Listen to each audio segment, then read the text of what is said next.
Alors qu'il posait pour une photo avec un ours polaire, un homme fut soudain mordu par quelque chose. Au début, il n'y prêta pas attention, mais dès le lendemain, la morsure devint atrocement démangeante. Même en grattant jusqu'au sang, rien n'y faisait.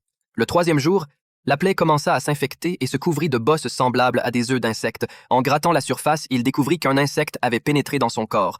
Les personnes présentes furent toutes figées par la peur. Jack comprit alors qu'il avait été infecté par un parasite inconnu.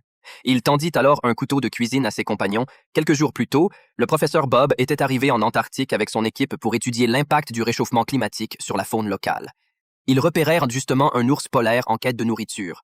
Le réchauffement réduisait de plus en plus leur territoire. Bob ordonna donc à ses collègues de l'endormir avec un fusil anesthésiant afin de le ramener pour une analyse approfondie, mais quand ils virent ce que l'ours essayait de manger, ils restèrent bouche bée. Il s'agissait d'un mammouth éteint depuis 4,8 millions d'années, conservé presque intact sous la glace. Le réchauffement l'avait libéré de son sommeil glacé. Bob installa immédiatement une base temporaire sur place et contacta sa fille Marie pour qu'elle vienne l'aider avec quelques étudiants. À l'escale, Jack pilotait un hélicoptère pour emmener 4 personnes en Antarctique. Mais en arrivant au campement, ils découvrirent qu'il n'y avait plus d'âme qui vive, à part un ours polaire déjà mort. Excité, Jack retroussa ses manches et posa pour une photo avec cette créature rare. Mais il sentit alors qu'il venait d'être mordu par quelque chose. Tout le monde pensait qu'il ne s'agissait que de puces présentes sur l'ours et n'y prêta pas attention. Depuis la découverte du mammouth, les phénomènes étranges s'enchaînaient.